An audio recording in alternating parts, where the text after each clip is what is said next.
Chapter 41.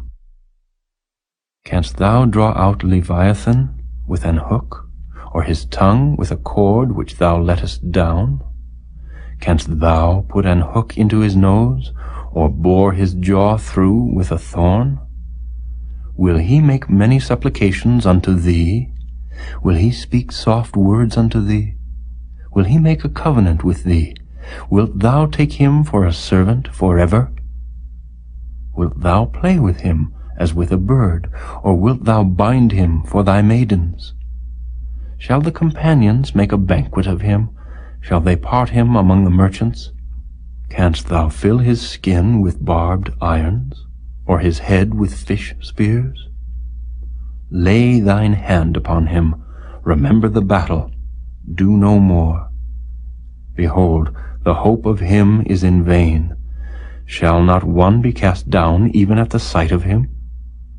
None is so fierce that dare stir him up. Who then is able to stand before me?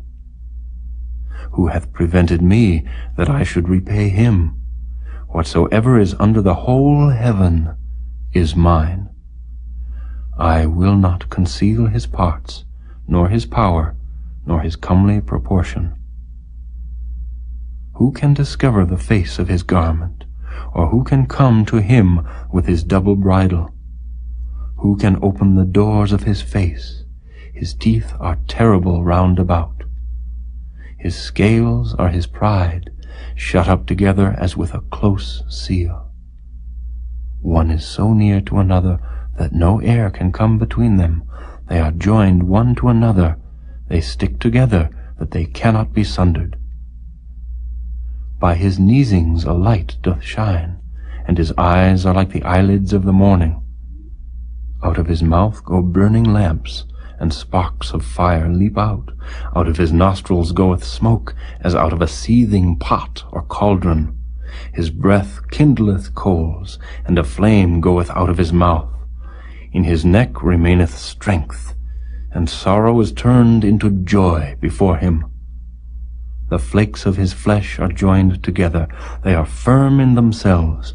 They cannot be moved. His heart is as firm as a stone, yea, as hard as a piece of the nether millstone. When he raiseth up himself, the mighty are afraid. By reason of breakings they purify themselves. The sword of him that layeth at him cannot hold, the spear, the dart, nor the habergeon. He esteemeth iron as straw, and brass as rotten wood. The arrow cannot make him flee.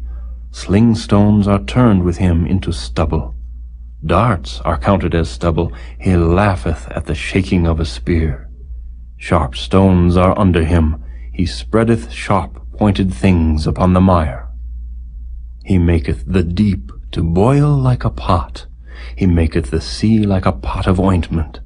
He maketh a path to shine after him. One would think the deep to be hoary. Upon earth there is not his like, who is made without fear. He beholdeth all high things. He is a king over all the children of pride.